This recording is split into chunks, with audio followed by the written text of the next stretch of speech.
guys, tapos na yung inano natin. Sorry guys, hindi ko pinakita sa inyo na inano ko to. Pakita nyo na lang po sa ano ko po, sa may comment and like, comment na lang down below, subscribe, like,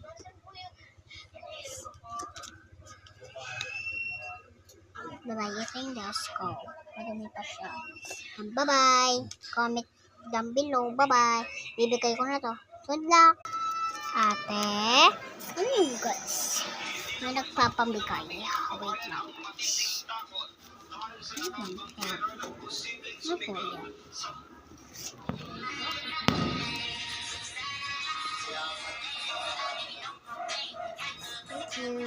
Bilik tayo. Naka-order tayo. Bye-bye. Down below. Let's go. Ito yung pinamigay niya. Nag-alcohol na tayo. Aking alcohol.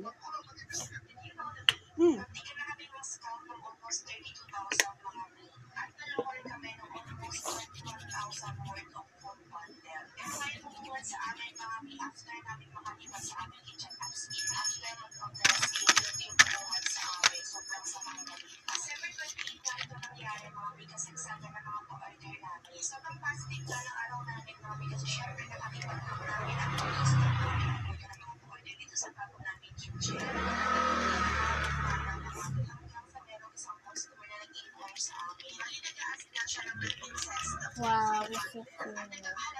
May sticker siya guys. Lagay natin siya dito sa mga sticker ko. Ubus na kasi yung mga sticker ko. Papamigay ko. Kaya ito na lang yung natira sa akin. Dinagdagan pa na isa.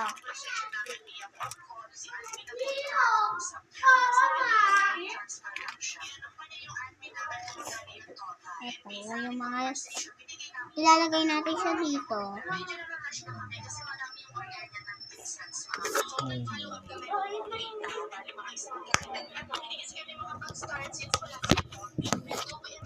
lang. Sabi nga ni Auntie, check daw yung isinan na resibo. Post-dated, check daw yung isinan niya mga piso. Kailangan ka ng clearing after 3 days. Eh, holiday pa yung susunod. Dito, nagtanong kami, bakit 98,500 yung isinan niya? Ang kaso lang, square, no transaction daw yung ginagawa niya. Isa sa rules